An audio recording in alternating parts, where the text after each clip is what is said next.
So when you got the phone call to say, Yeah. would you play, would be the singer and second guitarist for King Crimson? Yeah. How was that?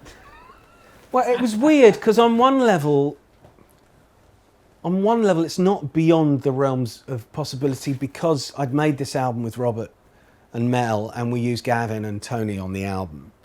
And I've been kind of involved with Crimson. I've remixed Thrack, which is about to come out later on this year. I remixed that with Robert. So I've been kind of on the periphery, and so it wasn't a surprise on that level so much. I guess the real surprise was that Robert had, a year or so previous, had announced his complete retirement from music. So it was a shock on that level. One of the first people I called to tell was my pal Nick Beggs. Do you know Nick? Yeah, bass well. player, yeah. And Nick's response was, well, that's the longest audition in rock history, because, you know, prior to that I'd been in this band called the Schizoid Band, which everyone had been in Crimson apart from me, and we did the older material that the then current Crimson wasn't doing. And it was as a result of that I got to know Robert, really. And then when Ian Wallace, who was the drummer on the Islands lineup that I saw at Watford Town Hall, when he died, I sang the title track at his memorial. Oh, really?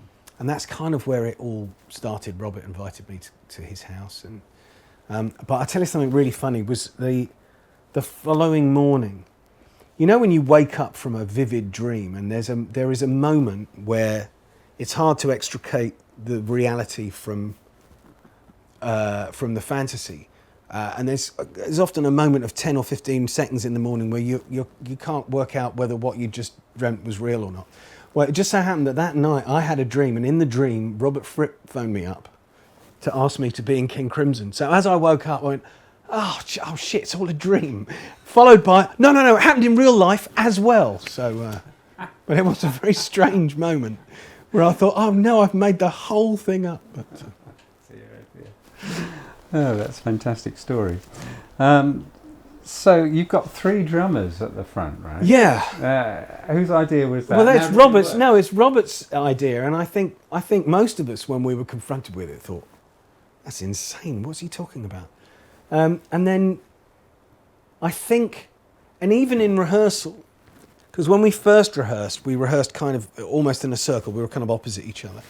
And then we turned up for the second batches of rehearsals in Elstree last year, and we saw it set up as it would look on the stage, and it did look amazing. And actually, there's very clever the way it works, and now it doesn't seem insane at all. It did seem like a nuts idea, but and the drummers, with Gavin in particular, who I know has been doing a lot of the arrangements and writing. You know, they go off and rehearse for weeks on their own and come up with these amazing parts. I think the best description I heard of it was, it's not so much 3 drummers as 1 drummer, but with 12 limbs. You know, so they're not all slamming away playing the same thing. And there are great moments where you can see it ripples from one side of the stage to the other, and you hear these kind of interlocking parts. And it's an amazing thing. Yeah, I can't wait to see it. I must say, I can't wait.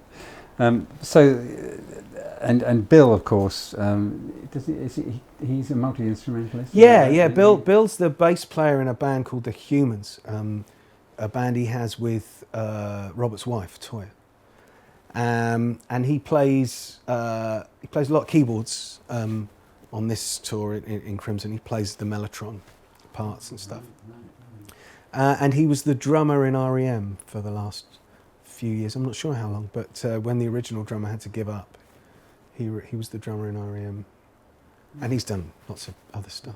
Yeah. The other thing I wanted to talk to you about was the guitar tuning, because I understand Robert's got his own guitar tuning. Yeah, Robert from the 80s.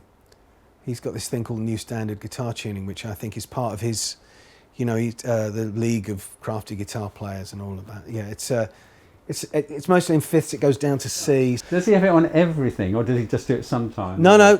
It's on everything. Yeah. It's just that sometimes I've been playing some of his parts because I think it's just some of those parts are actually physically very difficult because the notes are quite close together on standard tuning, but in that tuning they're kind of suddenly you've got these stretches.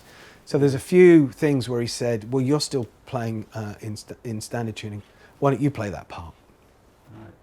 But on the early albums, he wasn't doing that. No, it was standard tuning, yeah. On the early Yeah, so I'm having to play some of those parts, and right. they're not easy. That must be fascinating, though.